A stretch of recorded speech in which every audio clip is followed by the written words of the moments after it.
Let me tell you a story. Jesus was in a little seaside village one day, and he had a buddy there whose name was Simon.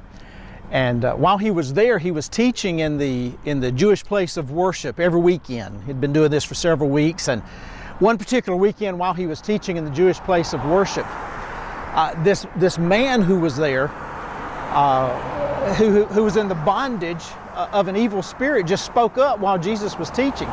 And when this man spoke up, he said, "Why are you here to interfere with us? I know who you are, Jesus. Did you come here to destroy us?"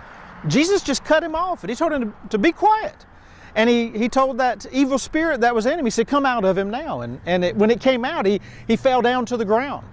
And when he fell down to the ground, that evil spirit came out of him and didn't harm him anymore. You can imagine that in that Jewish place of worship, it stirred up quite an uproar.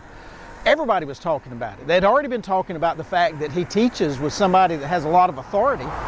And now they're saying that he has so much authority that even the evil spirits listen to him.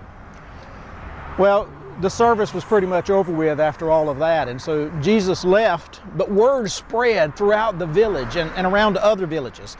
Then Jesus left there and he went over to his friend Simon's house. And when he got there, Simon's mother-in-law was pretty sick. She had a very high fever. They came up to Jesus and said, "Will you heal her, please?" And so Jesus walked up to the side of her bed, and he just spoke to that fever, and he told the fever to get out of there. And the fever did. In fact, she was so strong after the fever came out of her that she was able to get up and prepare a meal for everybody. Well, about this time of the day, about nightfall, word had really spread. And all over all of the villages, they were bringing their friends, their neighbors, their relatives who were sick. They had all kinds of diseases. Jesus was touching them and was healing them with his touch.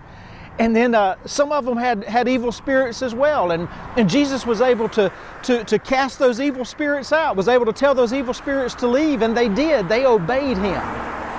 You see, you and I both have hope because Jesus has compassion on people who are in bondage. These men were in bondage with these evil spirits. Simon's mother-in-law was in bondage with this sickness of fever, and all who came were in bondage of disease. And Jesus set them free because he has compassion on everybody. He has compassion on people who are in bondage, and for that we have hope. You see, there was a time that I was in bondage. I was in bondage to my own choices and my own decisions. I was in bondage because I was making a lot of bad decisions. And in this bondage that I was in, I was heading for destruction myself. But then I met a girl one day who told me that my greatest need was a relationship with Jesus Christ. She told me that I was a sinner, but I wasn't alone because everyone's a sinner. And that the good news is that I can't do anything to make myself right with God. But even in the middle of all of my sin, God loved me so much that he sent his one and only Son, Jesus, to take my place on the cross, to die for my sin, the sin that I should have paid the price for. He paid the price. And that if I would turn to him and turn away from my sin, then he would clean me. He would break that bondage that's in my life. She told me that if I confess with my mouth that Jesus is Lord and really believe in my heart that God raised Jesus Christ from the dead, that I could be saved, and that everyone who believes on the name of Jesus is saved.